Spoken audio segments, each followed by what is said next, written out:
Today, I'm thrilled to be sharing with you the life and times of Sharyn Timerman.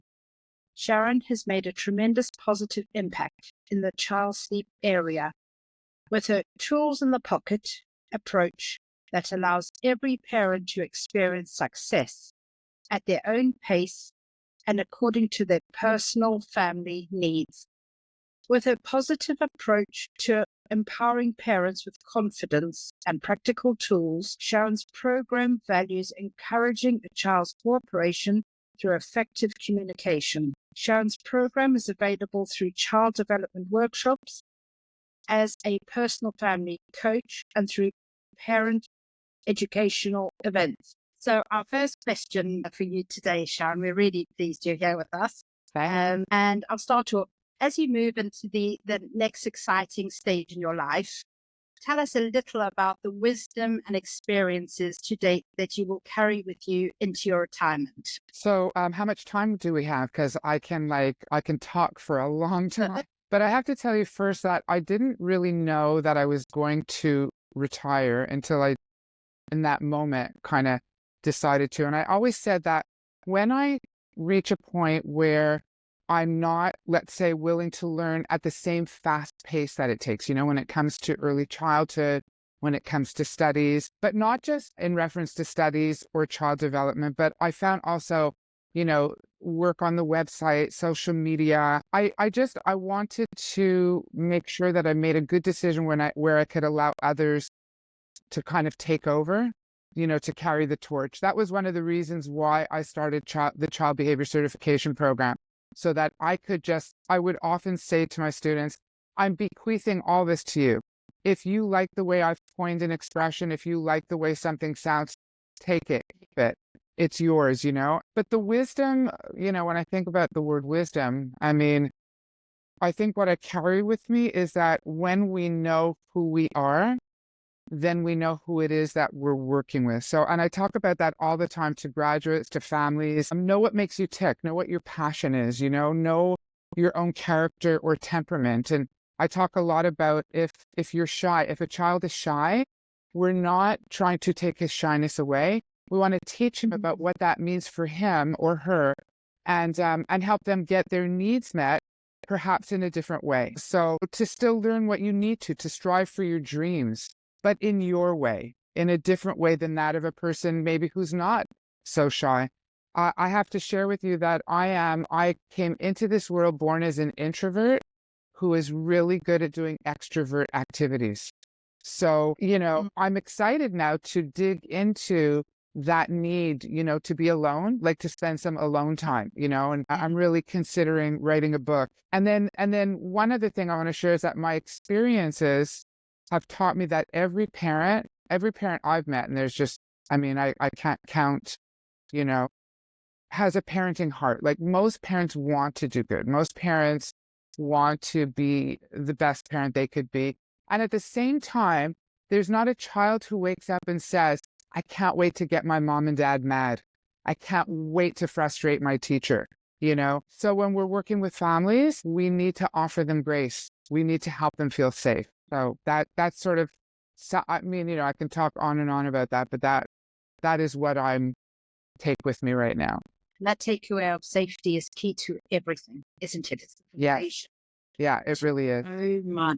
So much. And I think we overlook that sometimes. And I'm so glad that you bring that up, because parents are already coming to us. When they're coming to us, they're already not feeling great.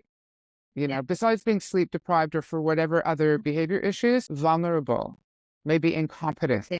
And so they need to feel safe. Yeah. I have my little mantra is, that knowledge will only take you so far. You can have a PhD, you can have a master's in psychology, but if you're not really in tune with what that parent needs, and how they're feeling, then your message, it doesn't matter how much knowledge you have, So, and that's the tough part, because it's easy for most people to get the academic part.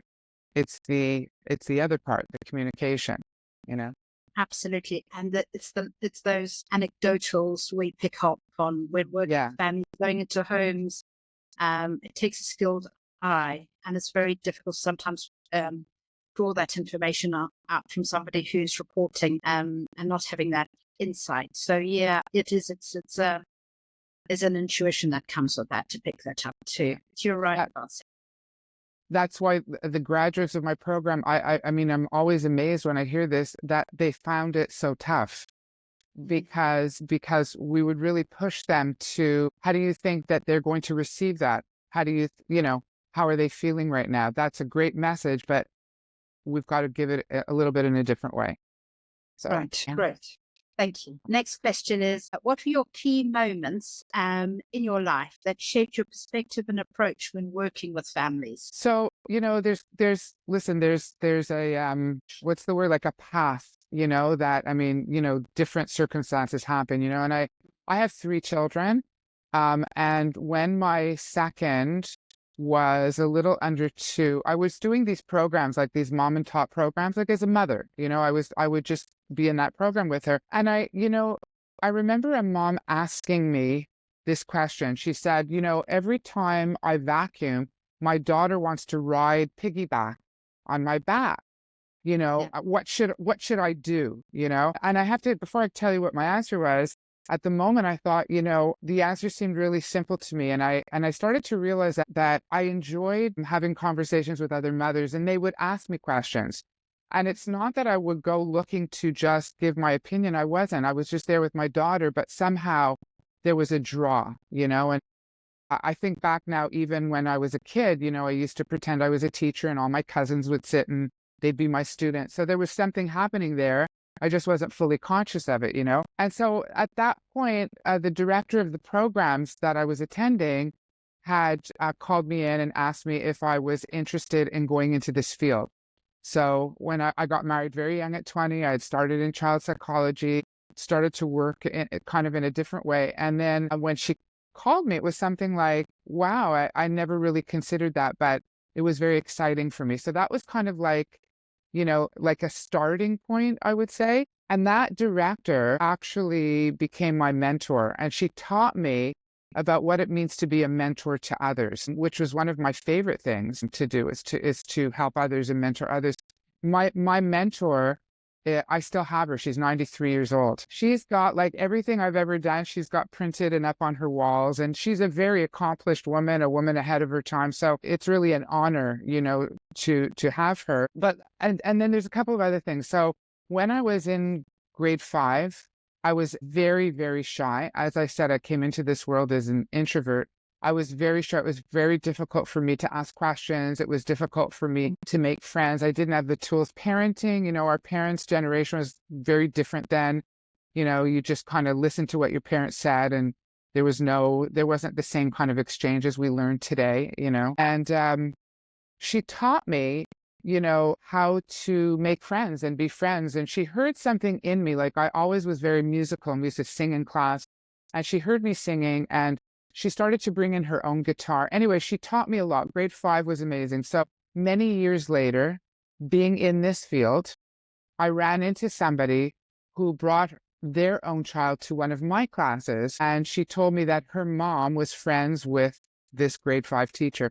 So I called the grade 5 teacher. I got the phone number actually. And I said, this is going to be like the weirdest phone call you've ever received, but this is my name, and you were my teacher in grade 5. And perhaps you remember me because I was very tall even then. And I said, I remember that class because that was the year I brought my guitar, and it was a very special class. And just to say, we had a great conversation. I got in touch with her because I said, we don't often have an opportunity to thank those that made a huge difference in our lives.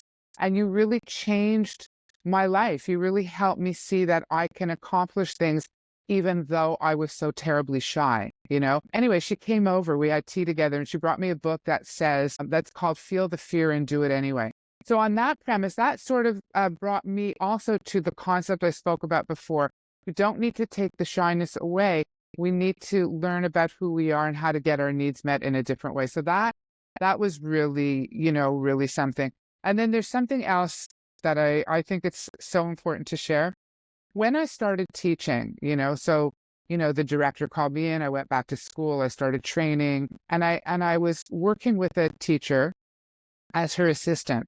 And very early on in the year, and I was very young, very green in the field, she got sick and needed to have emergency surgery. And the director told me that I was going to take over the class, that she felt I could do it and I was going to take over. And of course, I was very nervous about it.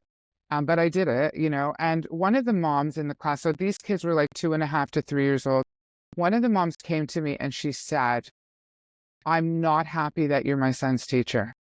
I don't think this is a good idea. I'm very upset. You don't have the experience. This is not what I want." And it was a real turning point for me because my answer to her was, "I don't blame you. I so understand. And, having a young child too, I might feel the same way if I were in your position, so I really get it. And the only thing that I can tell you is that I am going to work so hard, do my best, try my hardest, and be here for you. So that if you need anything, if we need to talk anything over." So that, I have to tell you, if I look at like all the years, like 38 years working in this field, I would say that that's probably one of my biggest moments, because I knew then that the way that we approach parents, the way that we talk, can be either a deal breaker or it can be so life-changing. Because this woman came to me not long after to apologize. We had a great year. And I knew that I didn't have to be defensive. I needed to be there for parents. And I knew that however that was going to be, whatever the next step was going to be, at that time, I didn't know I was going to open up my own school. I didn't know all the things that I was in for, right? But I did know that I felt I always counted as a huge privilege, to be able to work. All I wanted to do in that moment was to help her feel better. And just to say, as a result, I drive this philosophy, to everyone I speak to graduates, to consultants, we really need to get this. Like, we can't be defensive. Our goal always has to be to understand each unique parent, grandparent, caregiver, whoever it is, We can sometimes, with colleagues, talk about how things are tough, or on, our private Facebook pages, ask for advice, but there's always got to be that goal to understand each parent. And that woman did me a favor.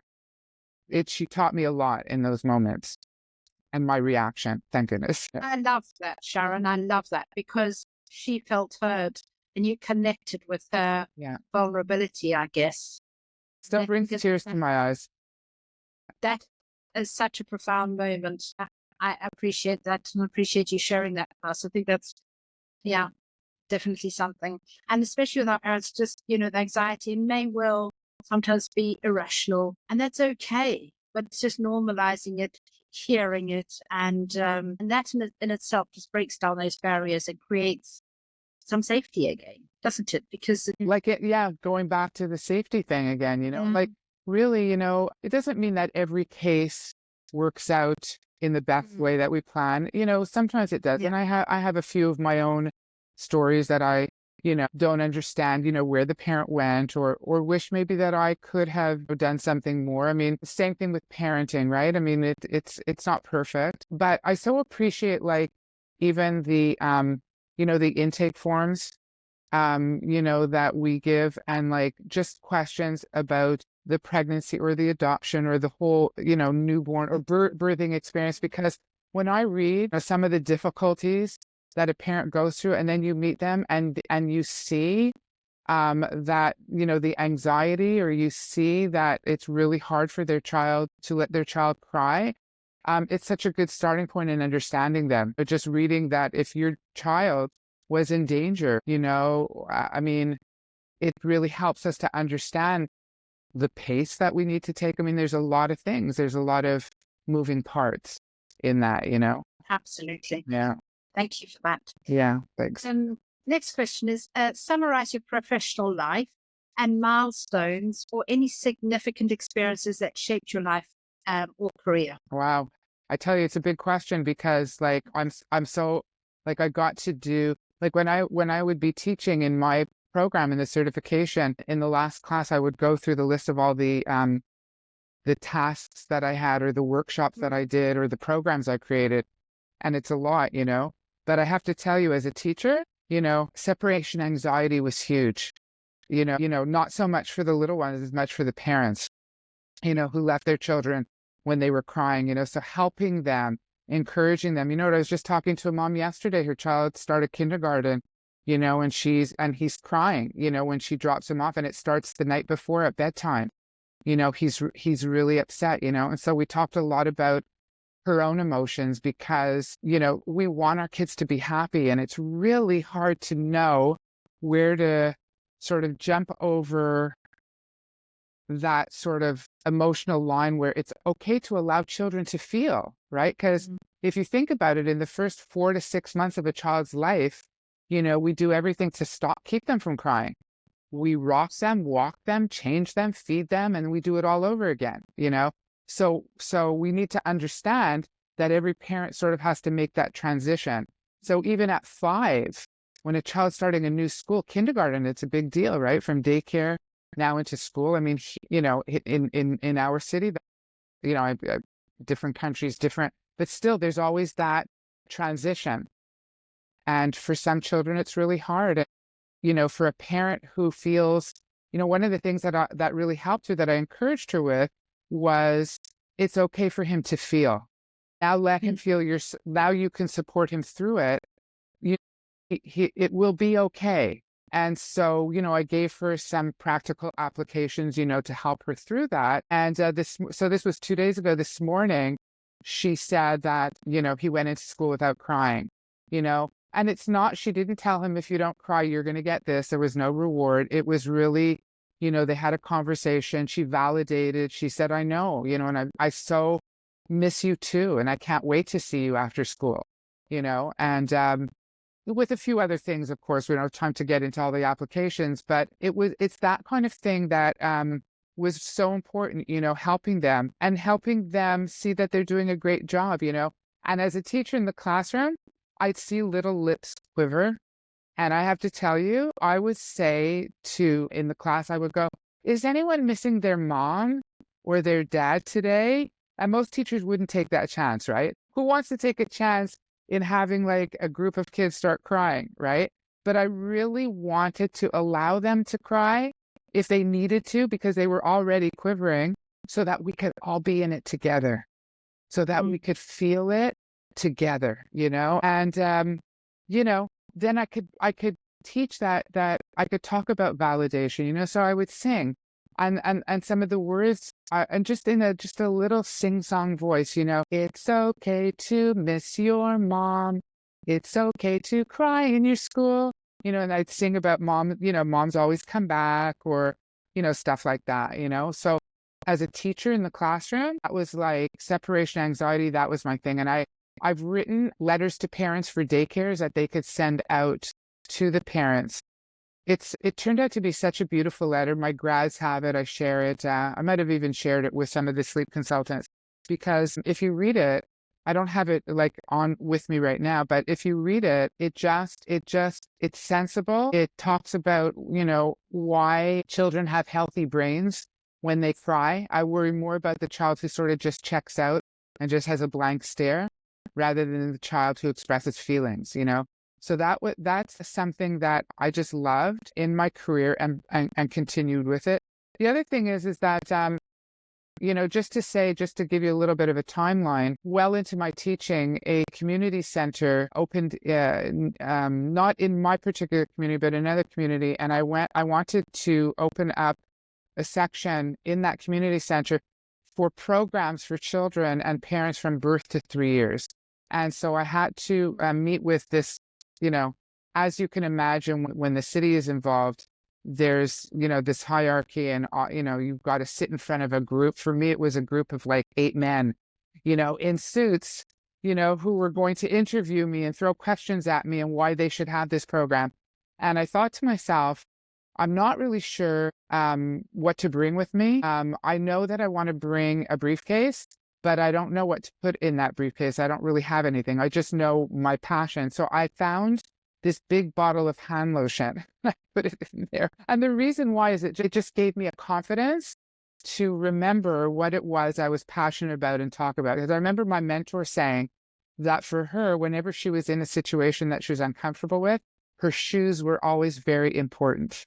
So, I mean, it's whatever is going to allow you to reach out of your comfort zone, right? And so I remember that, and I ran that program, which helped me have that first taste of training others in the classroom. And then I had a brick and mortar school. I actually opened up a school, and I always, having that school, like that brick and mortar school, and then having the online certification, one of the things that I took from that was that when you point out to people what they're doing right, they will go after more right.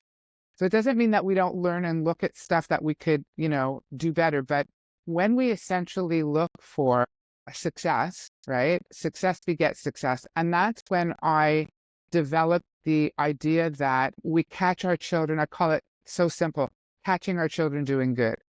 So we don't have to see the final process to celebrate little victories along the way.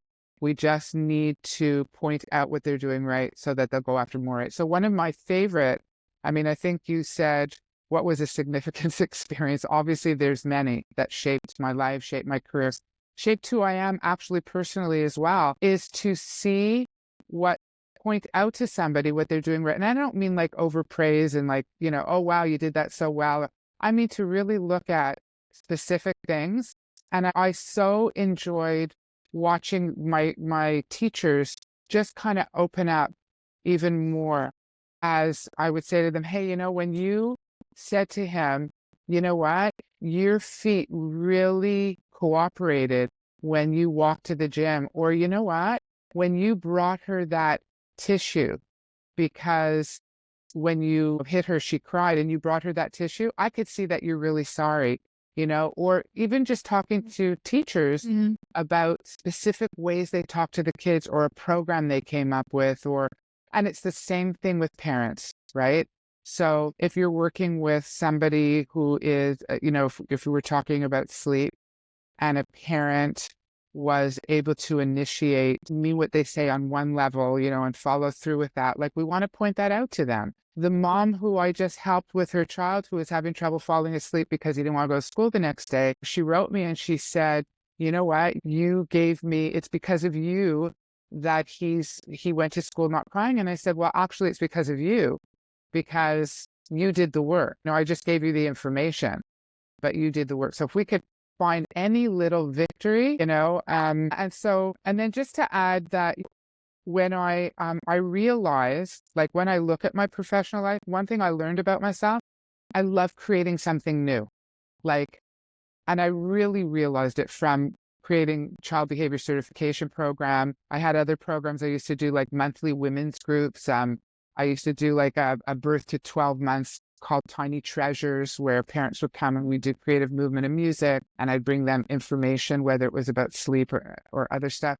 But I realized that I love to create new programs. And I'll tell you that when I was a young mom and my kids were babies, my husband traveled a little bit more for his work. And whenever he was gone, I used to rearrange the furniture all the time. Sometimes take it from one room and put it in another, and like really think out of the box. That, you know what? I didn't realize that was just part of my character and what I love to do, until I started creating programs. And I was like, oh yeah. And he used to come home and the furniture would be all different. A lot of people don't like change. I love change.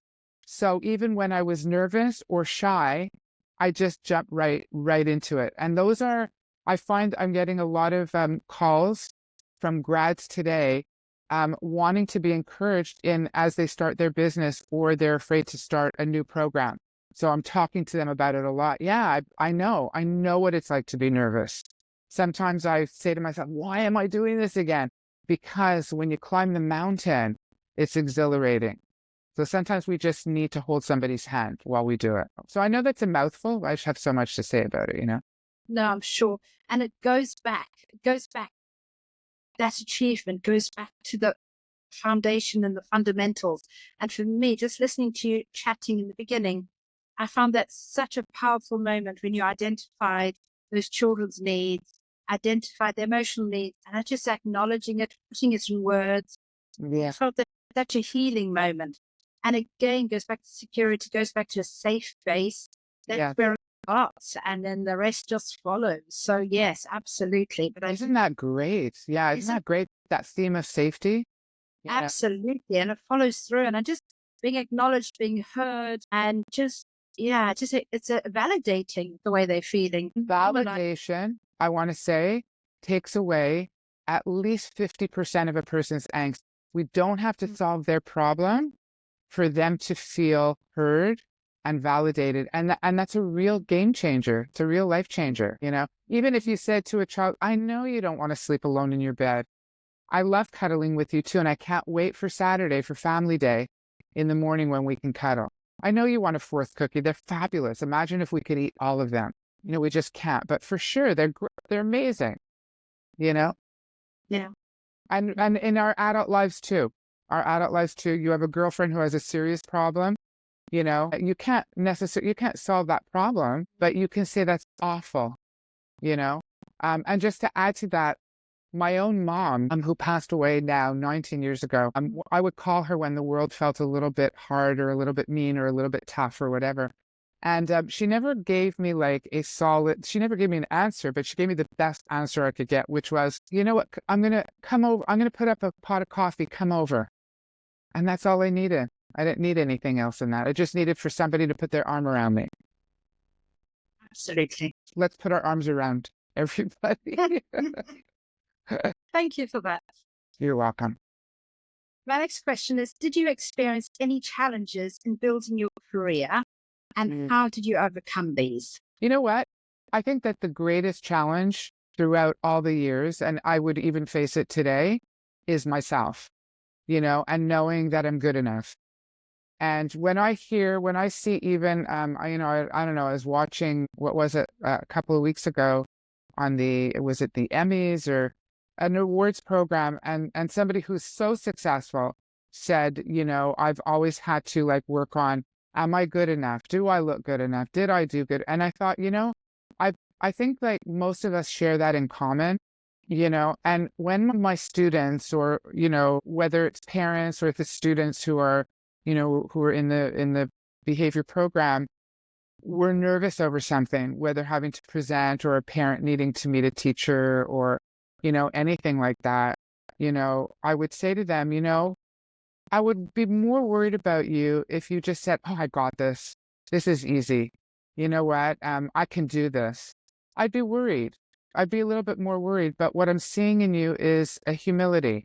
As long as it doesn't stop us from, taking our steps. If it paralyzes you, then of course, I often talk about anxiety, the differences between anxiety as a disorder and anxiety as situational.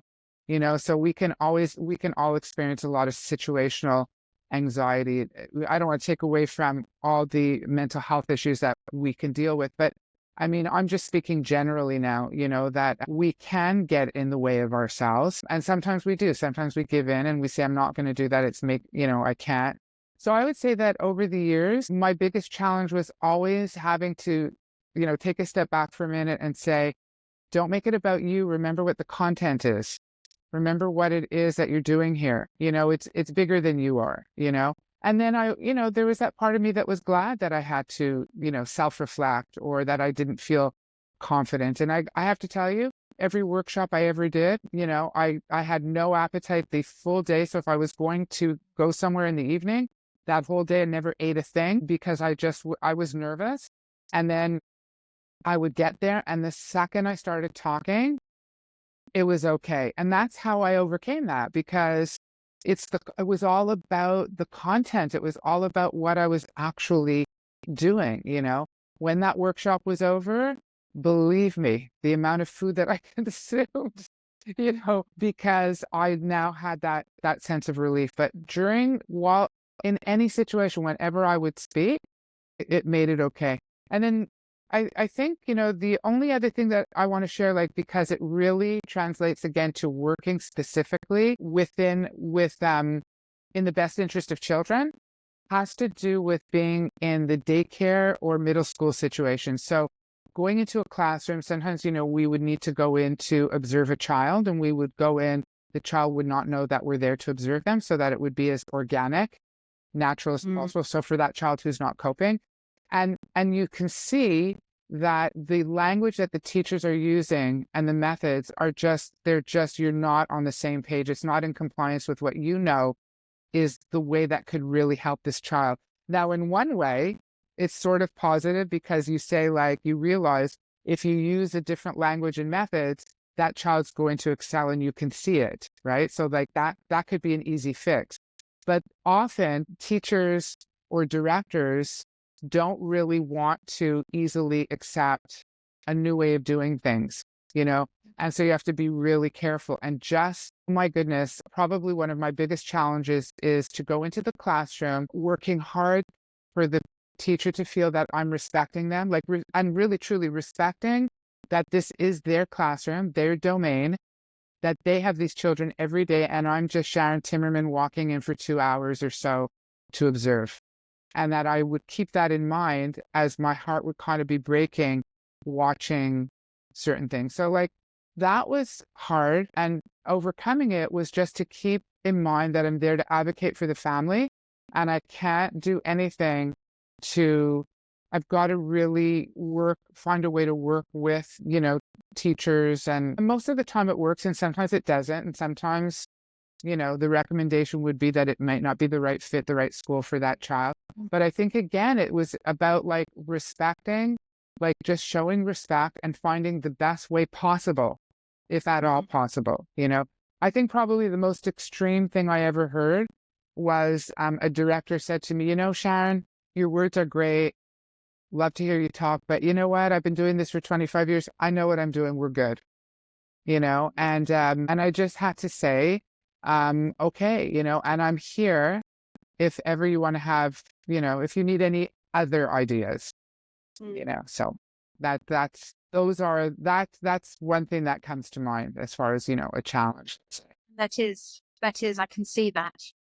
I think change, getting back to your earlier comment about change, that is also something, the older we get, the more difficult it is to be open to it. Yeah. And I certainly found that when I went to the FSA, I had to unlearn a lot of what I thought was the right way of doing things. Right, yeah. It forced me to open up and be receptive to other options. That's a learning curve, and I think it's healthy.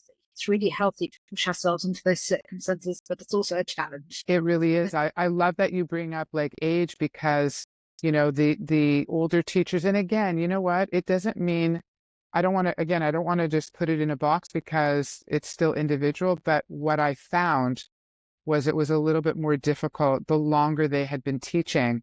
So for the director, who was the director of the same school for 25 years, and I don't know what her professional development was either over the years, was she attending conferences? So it even goes back to what I said when you asked me, like in that right at the beginning of our time together here, of our chat, you have to always be in a position to be willing to learn if you're going to be teaching others, if you're going to be, and I'm always going to learn something, of course. I just want to do it in a different way, So for this director, I felt more sad for her. I didn't feel sad for me, of course. But I mean, that is a challenge, and getting into the, daycares and making a difference there, it's really important, Of course. Yeah. Thank you. Thank you. The next question is, was there a particular event that proved to be a game changer? I think the first check that I ever wrote for that brick and mortar school, that was so scary. I was actually going ahead and running a school where children came, and I mean, it was that first check. I mean, I only had an idea before I even had a place to run my idea, and so I wrote a check to buy some equipment, but I didn't have a place yet. And I took my idea to people's homes. So I was already well known in the community as a teacher. And so different parents would host like an evening at their home And I would just go, I didn't have a place. I only had an idea, and I let them know what my plans were, what I was going to do. I mean, I did have, I had an idea. I had kind of like that nucleus with a lot of like little different ideas, off of that. And I would present my ideas. I presented my passion, my vision, and one of my favorite memories was when we took registration, and it took place in my home because I still didn't have a space, but we were registering, and I let my kids stay home from school so that they could help me do this. And we served coffee and donuts. We set at a big table, in our front hallway, and they helped give out the papers. And we had 30 families registered, so that was like, and I got the space, and, we did all that. And by the time I sold the school, there were actually 100 families registered in all kinds of programs. So that was great. That was, I like to say that there were 3 main events. That was a main event. My second main event was being introduced to Deborah Pedrick. So as we know, our beloved founder of Family Sleep Institute, I was introduced to her, and we hit it off. We were speaking, and we couldn't stop talking because we were both so aligned in our thinking. It was like whoa, huge moment, And so of course I became the sleep behavior instructor, which was so much fun for me to create. And we became good friends and colleagues. And I have to say that she was such an encourager for me to begin my child behavior certification program. We have certified many sleep consultants, many of them, And so that was a huge game changer, because prior to meeting her, I was already doing things online. It was already going a little international, because websites, suddenly people were doing, stuff online. But, just working with Deb allowed my world to get even that much bigger, so that was huge. And then the third was CBCP. This was my baby. This was one day, Deb and I used to talk about it loosely, but one day I just found a way to take all the knowledge and all the evidence that I had gathered over so many years.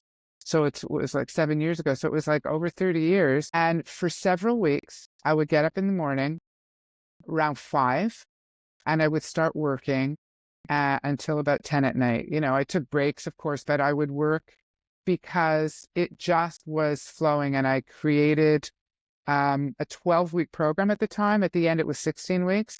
I decided on the book requirements. I created the homework, and I started a pilot project, which exceeded my expectations. And then from there, we went on. So those are like 3 major events with lots of exciting things that happen in between. And I echo Deb's impact on your life, as with my own. And she is a nurturer that sort of follows all the way to mentoring and empowering. It's just something about her. Absolutely. And not just with myself or you, but there's very many.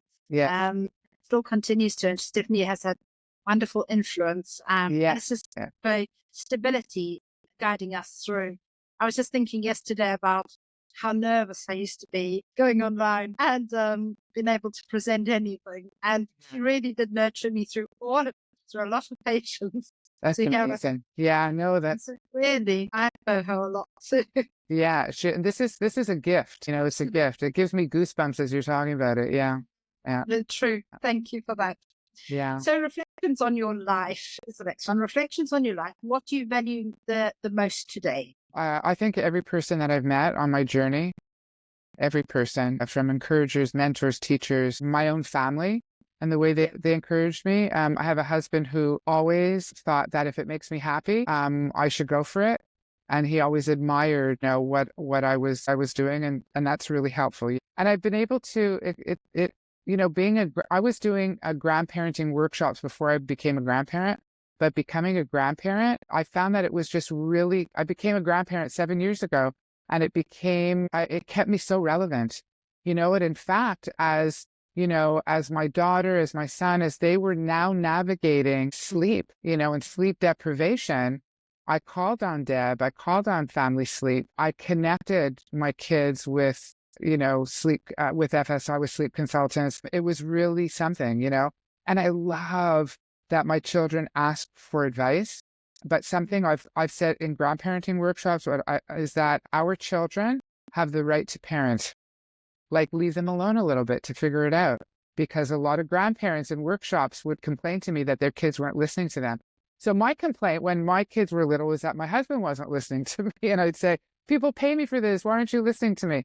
But as a grandparent, we have to allow our children the freedom, unless we think their children are in some terrible danger or abuse, we have to allow them to parent just as we got to parent. When I'm with my kids, I look the other way when they are losing it in that moment or they're yelling, because I want them to be free to parent in that perfectly imperfect way, and I'm always ready to pick up the pieces to advise when they ask, and they do, and you know what? It goes back for my own children as well, that they feel safe, that, even before my kids, before they had their own children, my niece had a child, some of my nieces had children, I would look the other way when there was yelling going on, because I just didn't want anybody to feel uncomfortable because I was in the room, knowing what I do for a living and who I am. I didn't want them to feel uncomfortable. And they didn't, because I truly would walk out, or I'd look the other way, or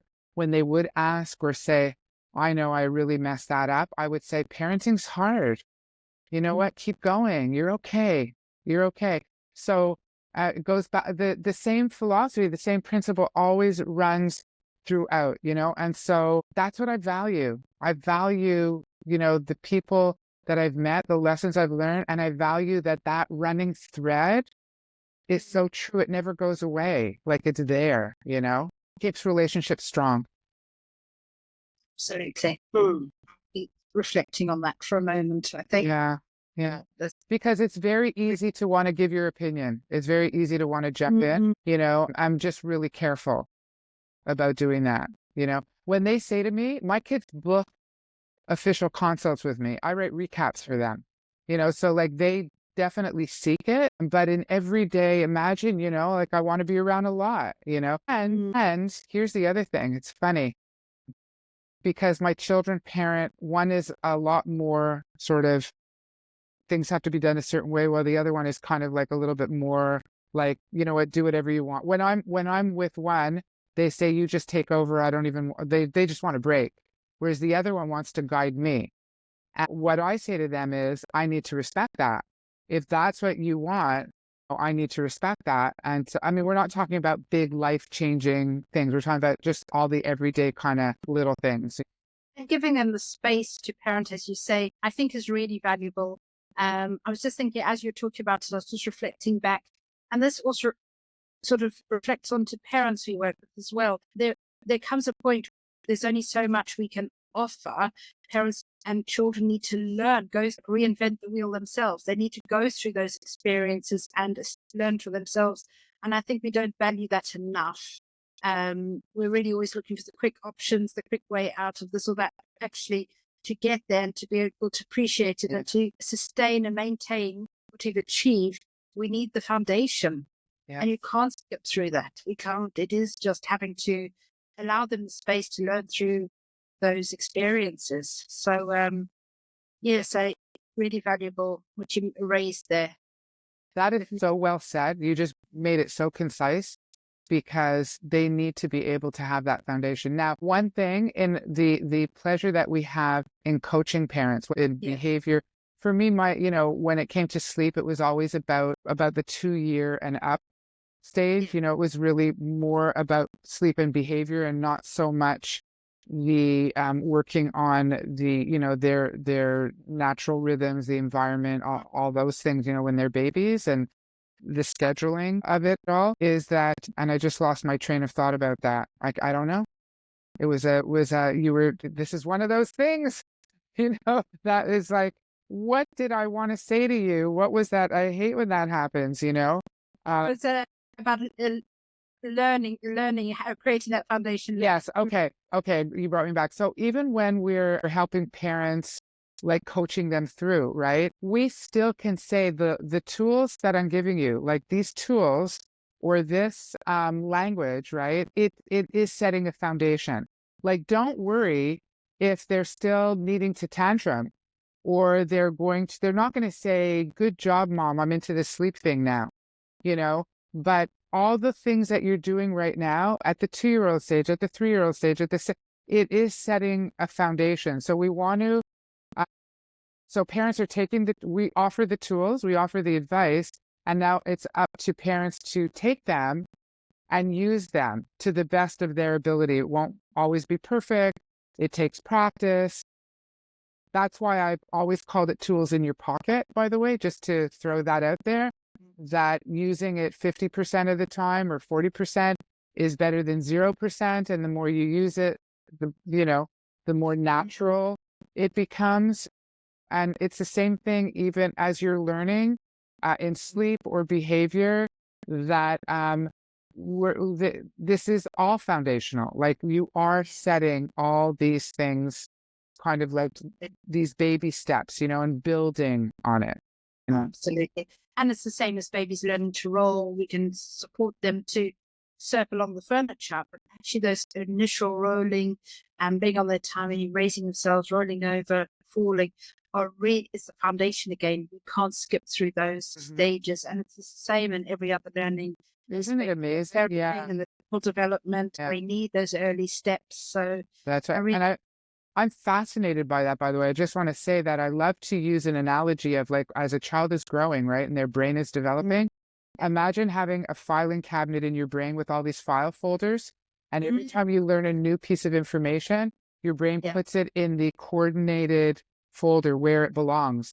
And this is what's happening, and so one of the biggest things that we can share with parents, huge, is their development concerning social and emotional regulation, that it takes a long time. It doesn't mean they're not learning along the way, but if you say to a parent, a child does not reach that part of the brain that doesn't reach full emotional regulation, full brain maturity, is around the age of 25, and they've only been on the planet for 3 years, you can hear a sigh of relief from that parent. Absolutely. So true. What would you say the biggest challenge parents face when it comes to parenting? I love that question. That's such a good question. There is this mistaken goal that we need children to behave. It's a mistaken goal. And you might think I'd simply answer that sleep or tantrums or the potty are the biggest issues, because you know what? Really, when I was teaching students, I would say the 2 first questions you always want to ask parents is, when they come to you when they have an issue, is how is their child sleep? And then also how are they doing in daycare? And of course we know sleep, because if we're looking at behavior, we want to give children the best chance to be able to regulate. And it's really hard when you're tired, right? So, and then in daycare, if they're doing well in daycare, then we know they have some skills, and so now we can apply that. Now we can, as parents, okay, what do you need to do so that, because like, why wouldn't, here's a good analogy. When it comes to like children acting different at home than they do at school. And that's great. But when I hear that they're doing well at school, I'm excited for parents. And I say, okay, you got this. And you've obviously taught them some really good things because they can do it in school. So now here's why they do what they do at home. Imagine that you have a job where you have to dress nicely during the day, right? When you go home, you take off your nice outfit and you don't put on another nice outfit. You put on your most comfortable, schlumpiest clothes. And that's what your child does when they come home. They've used up their quota. They followed all the transitions. They listen to all the rules. Who do they feel the safest with? When I listen to my husband talk sometimes and complain about things at night, I say to him, if your clients heard you, they'd laugh, because you are not like that when you speak to them. But you know that you could speak like that here at home. And that's what children do. So it's when it gets, if of course it interrupts with family dynamics, or it interrupts with, getting proper sleep, or sitting at the table to eat, or sibling rivalry, and all those things that parents deal with. But let's start at that. That's another foundational piece. Let's start there, right? And then I'm going to tell you a huge issue for parents. It's huge, is that they worry about how the world sees their children. So there are many factors that cause parents to react or parent as they do, but a huge one is how the world sees their children. We worry that our children, how are they going to grow up? Are they empathetic enough? Are they going to get invited to those birthday parties, especially for a child who's having trouble in school, or maybe is having trouble with friends? So, um, a good starting point with a parent is to say, let's try really hard not to make a decision based on fear, because we don't always make the best decisions. It's really hard to be rational, and reasonable when we have fear, So that's why it's so critical for parents to feel safe with us when we counsel. It really is critical, and we have to point out that it's okay to be imperfect, that we have a parenting heart. That's why we get emotional. We have a parenting heart, So then do we want children to listen to us, or do we want children to become independent thinkers? So if our major concern is that children behave, then our parenting will not be fair. It'll be much more authoritarian. Do as I say, because I said so kind of thing, which I know I was raised that way, and so children start to fly under our radar, right? But the thing that I worry about the most, or the thing that I present to parents, is this, that if we're always telling a child what to do, and our goal is for them to behave, whatever that means for that particular family, then we have taught a child to listen to their outside voice. And that outside voice is your voice, is the parent voice. And what happens is that when they hit those teen years, when the peers become so important, they're still listening to an outside voice, but it's not yours anymore. It's the teens, and who don't always have their best interests at heart. How could they? They're also developing, And that's something actually that I took from a very well-known author, Barbara Coloroso. She wrote a book called Discipline, Kids Are Worth It. And she talks a lot about having, that faith to allow children to make mistakes as long as they're not life-threatening, so that they really learn from experience, as you had mentioned before, even with parenting, the experience, the foundation, the difference between a right and a wrong decision.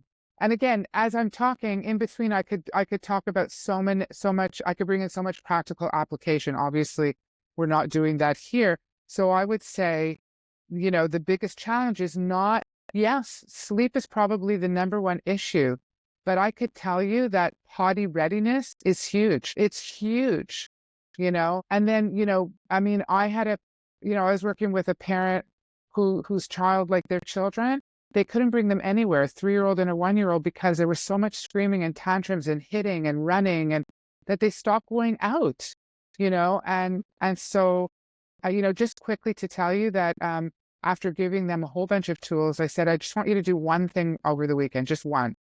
Catch them doing good. See if there's any little victory. If he screamed for 10 minutes instead of 20, point that out. If he got one shoe on instead of two, count it as a one-shoe victory. Tomorrow might be a 2-shoe. And she said it was life-changing. It happened overnight. And they were able to now implement the other tools, because success begets success. They were able to move forward. Is there any new research in child development or behavior or sleep you wish parents knew about? It's funny, because when you just mentioning the word new research, it sort of gets me going that I need to learn more. I need to research more, But if I think about in conjunction with parents, I think, what I spoke about before about knowing a little bit more about the emotional and self-regulation side of the brain, and if it could be presented in a very simple way. One of the books that I use and recommend, and I think that the more we could share this with parents, the more helpful it will be for them, is Daniel Siegel, The Whole Brain Child. But when it comes to sleep, as I follow, on family sleep, all the work that's being done there and the research, I think that if parents could really understand the value in sleep, that whether it is research that's been around for a while, whether somebody was able to present it evidence-based, right, but presented in a very parent-friendly way. Remember, I had said before, I talked about knowledge can only go so far. But that knowledge, to me, I think it's really profound. The information that we have today about how valuable sleep is critical, actually. that we can probably go longer without food than we can without sleep. And I think to be able to support all that with as much evidence and research, and then although this is not like, well, I want to also say, I'm sort of hooked into the sleep part of it right now, is like the non-effects of a child who cries. So like, I really, I really think that when a child is crying, I just don't think that it's a life altering.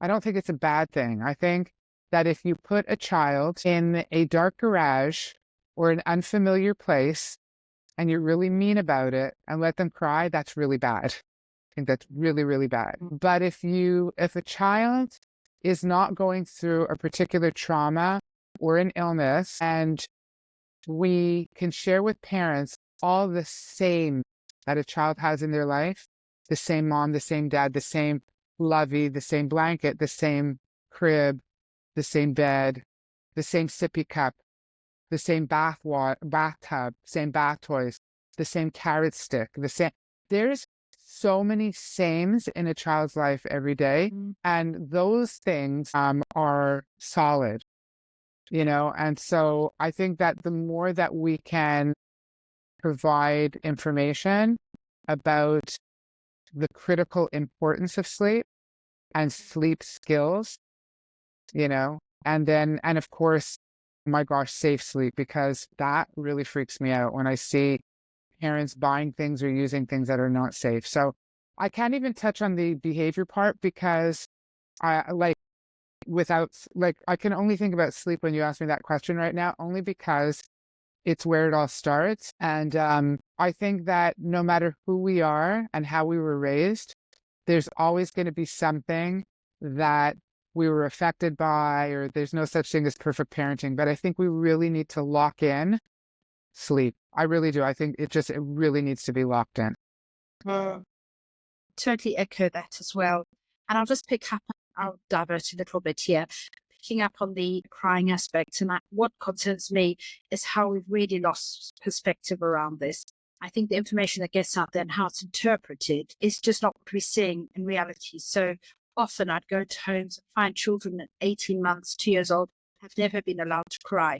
And it worries me because when they do cry, it is an emotion they're not used to, they're not familiar with, and we really need to be normalizing crying. Yes, it's okay to cry, it's okay to be sad, we will recover, it's all okay. And to find that children have reached that age and haven't actually normalized a normal emotion does concern me a lot. And I think that's the problem with the narrative around crying. It's gone too far. It's like happy emotions, sad emotions, they should all be embraced. We'll get through this phase and we'll move on and recover and we'll all be okay. So it needs to be probably broken down, quantified a little bit, but it's gone so far the other way, this anti-cry, and it's not about abandoning a child. That's right. That's putting them through the period of discomfort that might. That's right. That's right. Totally okay. That's totally okay. And we need to normalize that. That's right. I so agree. And that's why also in the classroom, I would allow children to cry when I saw that they were upset. I gave them permission to cry and supported them through it. And then the other thing is that if we don't allow children to cry, then we've taught them that mom and dad will take care of everything. And they haven't learned a really important skill, how to help themselves through that emotion as they get older.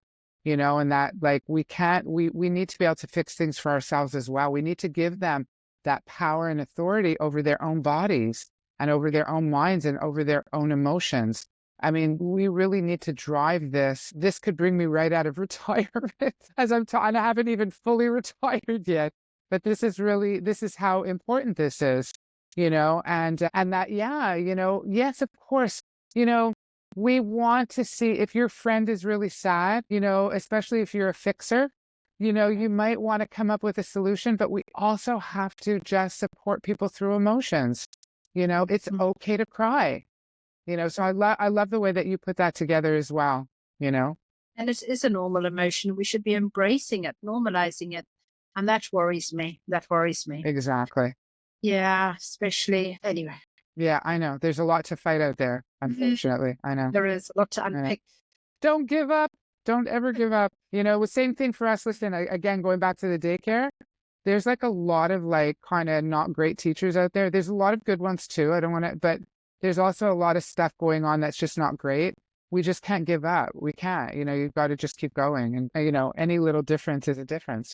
Absolutely. True, true. So my final question is really about any tips that you may have for sleep consultants working with families. Is there anything in particular, is it would, yeah, be that, Okay. I always think there's always nuggets that sort of help, Yeah. through, and do you have a nugget to offer? Is there anything that's been your nugget that you'd like to share? So again, in wanting parents to feel safe and that whole communication, here is a tip that I insist on from my graduates and catch them on all their homework assignments if they're not using it, when they have to do like answer behavior questions. Like, so we send them, as if a parent was writing to them and saying, I have this issue, and then have them answer the questions. That's part of a good 50% of their homework requirements, is to use the term we rather than you. So to exemplify it, like, what sounds better, okay? If you say to a parent, you need to mean what you say and follow through. Or what would it sound like if you said to them, when we mean what we say and we follow through, then a child can feel safe knowing that we know what we're doing, let's say, So this is honestly, I think that this is critical, because it is very easy to say you have to go in and da da da da da. You have, like, when we say we, it puts us on the same team. Again, parents are feeling already incompetent, maybe embarrassed, vulnerable, and changing that, you to we changes everything. So that is huge. And then I just want to say, like, thinking about whether it's sleep or behavior, the family meeting, like having a family meeting is really, and giving the details, and really providing as much as you can a parenting script. So I'll give you an example. One of our grads is a foster mom, and she told me, and the little girl that she fostered was very aggressive, and to a point where it was scary. There was a lot that she was dealing with. It's really, I learned from this woman, one of my treasured experiences in getting to meet so many different kinds of people coming from so many, already they come with their experiences and knowledge, was I learned so much about how difficult fostering is and the challenges. And she said that she was in a meeting. She had to have like one of these like required meetings, psychologists there, psychiatrists, these doctors, whatever. And she was sharing some of the difficulties. And she said to me that, and here is this like high-end doctor who said, well, what you need to do is you need to remain calm. And she said to me, Sharon, I really didn't know what I'm supposed to do with that. What does that even mean? Remain calm? She just threw a knife at, I'm paraphrasing now. I don't know that was the example she used, but it means she was really aggressive. It's so subjective. We have to be really clear. Parents they benefit from a really clear application or an instruction, and the family meeting really helps with that. I get a little frustrated because I see that sometimes people are still using reward charts, or even the poster that they use in a family meeting as something to like refer back to, or as a reward chart. And I say, don't do that. Like, the poster is just a developmentally appropriate way to have a child in a meeting to participate and get the message out, repeat the message back, if you will. And the greatest reward any child will ever experience, even though they might convince us otherwise, because what child doesn't want a new toy or stickers? But that gets old very fast. The greatest reward is in the behavior itself and knowing that they did a great job. There's no child that will not want to do a great job, if given the opportunity, it's the accomplishment itself, This is profound. Yeah. So we really want to remember that and drive that home, knowing that like sleep is hard for sure, but you have amazing methods. You have such practical applications. Give them the words as well. And you know what? And I know a lot of my grads have benefited from this in their sleep business, is that when a parent speaks about anxiety, ask them what anxiety looks like for them. Ask them to describe what they're seeing, because anxiety for me can be different for you, and we all are on different levels. So we want to do a little bit of if they feel that their child is anxious, or they'll say scared of the dark, or let's really talk about what that is. We're not saying it's not true, but we're just saying that we could coin it a little bit different. Children, and here's one thing to remember, is that children will look to their parents for, they'll believe about themselves what they see projected through their parents. So if a parent really believes a child is anxious, that shows in the parent's vibe. And so a child will remember, yes, I'm an anxious child. Just like when a child has a reputation of being, my child is so stubborn. You know what? I like to say a child is tenacious. And I mean, listen, I don't want to get so technical, but children will believe, they'll live up to that reputation. So when we're trying to change things, let's help the parents first by helping them to feel less anxious, by seeing anxiety a little different, through a different lens, without judging them or telling them that they're wrong. We're not saying they're wrong, because their experience is their experience. But if we can give them some literal, we got to ask investigative questions. It takes practice. Definitely takes practice. And if I was going to just reiterate on something, just to kind of like sum it up, is that we celebrate little victories along the way. Let's remember that. Tonight you cried for 1 hour and then you stopped. You know what?